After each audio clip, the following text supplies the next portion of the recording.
Katie Zuniga to tell us really some great advice on how to stay safe in this cold, cold weather. Yes, it impacts your body greatly. So as those temperatures dip, it's important to remember that winter weather can be hazardous to our health and safety. Now, in recent years, death rates across the country have been 8 to 12% higher during winter months, according to the CDC.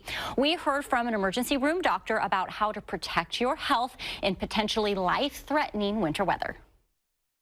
From frigid air to ice and snow, cold temperatures can take a toll on our bodies. We shunt blood flow to the central kind of core of our body in an attempt to stay warm.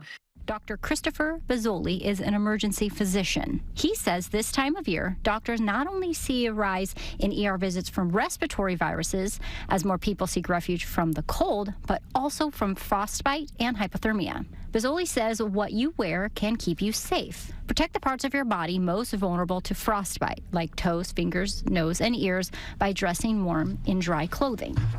Lots of layers, and especially the layers close to your skin. You want to have breathable fabrics if possible, especially if you're engaging in activity. Bazzoli says a sudden change in temperature and humidity can also irritate certain medical conditions like asthma. He says to make sure you have enough medication on hand.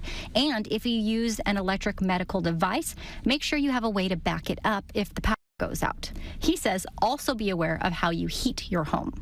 We don't want to run any engine-operated equipment or gas or propane-powered heating devices indoors because of the risk of carbon monoxide. The doctor says it's also important to check on those who are most vulnerable in frigid temperatures, especially young children and older adults. Make sure any children younger than 1 are sleeping in warm rooms, ideally between 68 and 72 degrees.